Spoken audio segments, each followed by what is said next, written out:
Right, connection's really bad up here, so it's not going to let me do a live, and it's not going to let me post it if it does let me do it. So just to finish off, really, I'm not sure where that last one cut off. Thank you for watching, if you were watching, and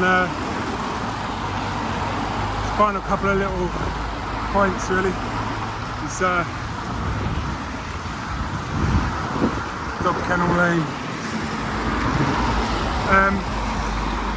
Yeah, I was just saying about the this rapide test drive that I had. There was that little period of time where I'm sitting on my own in this £186,000 car, which you actually couldn't buy at that time. I mean, you could buy, you couldn't take delivery of.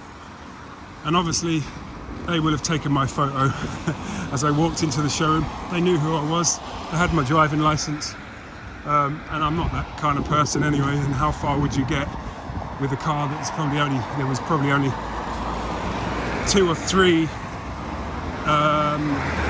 in the country that you could drive, and they were all dealers, ones on trade plates, so probably no one had one. The old saying used to be, get them out of the country, they go on a container and you never see them again, they end up in Dubai. Dubai used to get blamed, Eastern Europe used to, and then Dubai. I don't know if any of that was true, but high value cars did of course get stolen, not just for joyrides. But anyway, that's, yeah, no one was going to get away with doing that, but I just found it quite funny. I wouldn't be doing that sort of thing anyway, obviously, but I found it quite funny to be sitting there for that moment in that situation. And then on the, had a little drive of it, and then I sat in the back, let him drive, wanted to know what it was like in the back. It was pretty claustrophobic, to be honest with you. It felt weird, you sit so far back from the front wheels. It felt like I was wearing clown slippers. It felt like the front of the car was flopping up and down. It was really weird. Anyway, it was a nice car. That's pretty insane.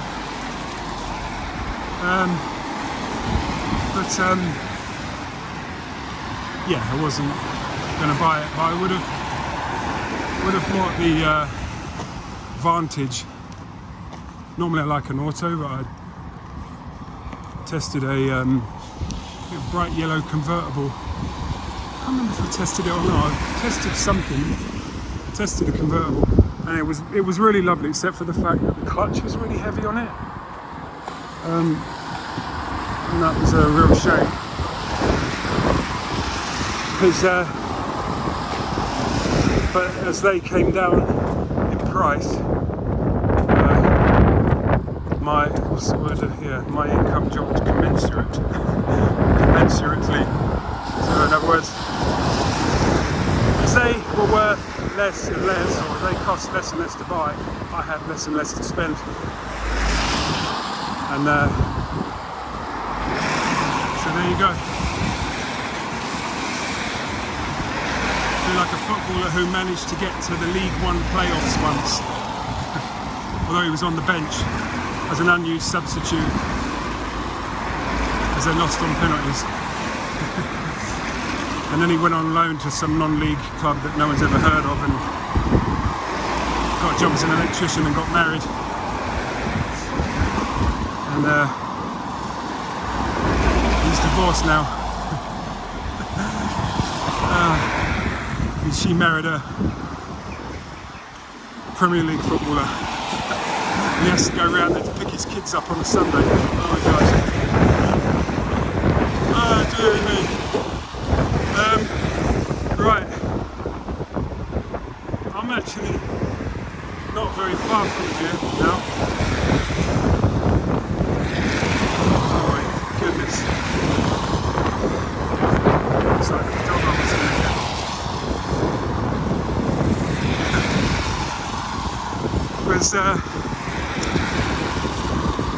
Decided I wanted to sell my car. I'd owned a car 20 years.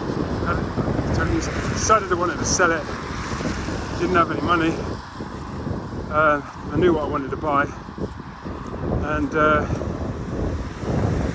also decided I wanted a dog. And next thing I know, got a little bit of work, did some work. Found a car, bought the car, And I'm like, right, I've got to get rid of my old car. And this person thought they wanted it, and that person thought they wanted it, and no one really wanted it. And some guy said, as soon as I've sold, I'm really interested in your car, really like it, it looks great, can't believe you've had it so long, blah blah blah. As soon as I sold the last 2 or the last 3 puppies, I think it's the last 3 puppies, I'll be in touch. So I replied, what puppies? He said, well, there's 2 of them now, one of them's gone, here they are, oh my word. These were some sort of, they were like a Springer Spaniel or a Cocker Spaniel, somewhere, some kind of Spaniel, but they were called something which I'd never heard. It was Spaniel, but there was some version which meant they were pure pedigree anyway. I don't know, but they were absolutely gorgeous. Like sort of tobacco brown, which is about the same colour as the seats in my new car. Well, not so new car, but new to me. Anyway, he was willing to swap one of these, from my car for one of these puppies. And to be honest with you, these puppies were worth more than my old car. And they were actually worth about double what I ended up getting for my old car.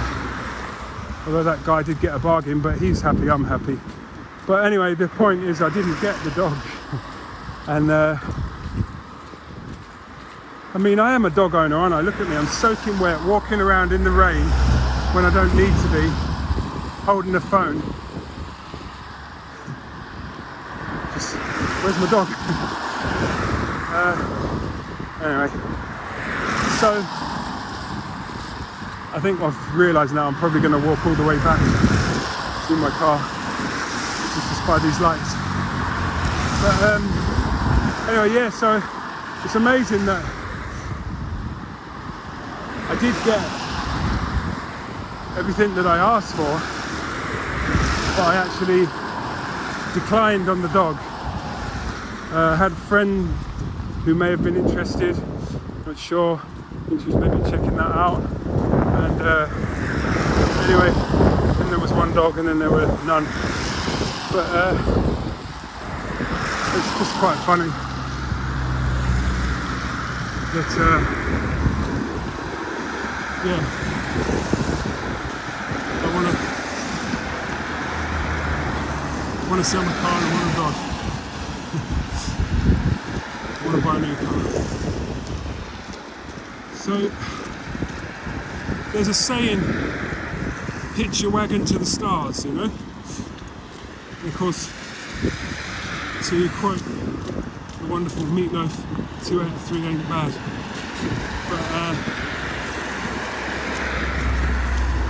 when Stuart Pearce missed that penalty, or that penalty saved in Italia 90,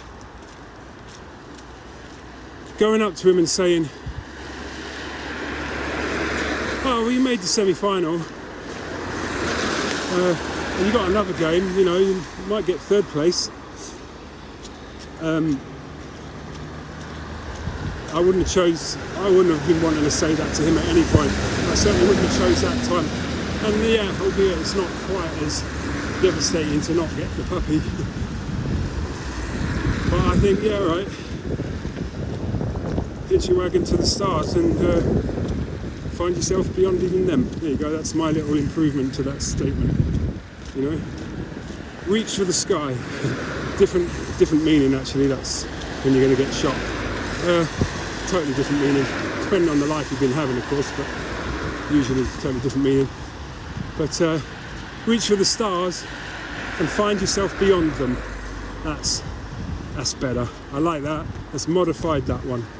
Rather than reach for the stars and, you know, to get to the moon, it's a nice one.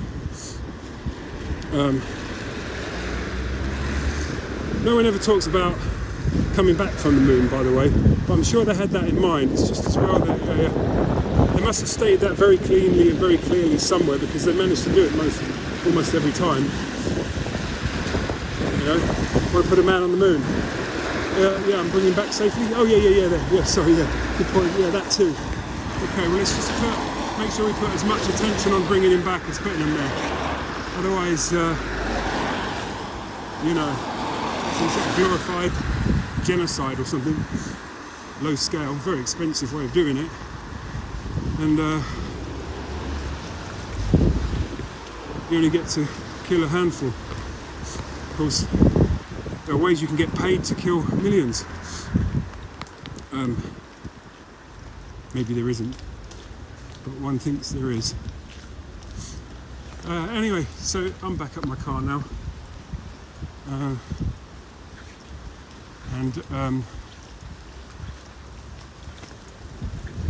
I've sort of I haven't wasted the day, but I've wasted a good dog walk on just myself and Facebook. That's Chorleywood House. Apparently it's private, but you can walk around or something. It took me a while to figure out what the hell they were talking about, especially when I looked at Clockhouse Mews Heritage Walk, and I'm like, oh, there's a heritage walk. No. It's Clockhouse Mews and Heritage Walk. That's the name of the two little bits of road. I literally was ready to go yomping over the Clockhouse Mews Heritage Walk. I'm glad I didn't. So, back at my car, all done and dusted, soaking wet. Not sure if you can see me. That's your lot. Hope you enjoy the rest of your day. Happy weekend and all the rest of it. And yeah, goodbye.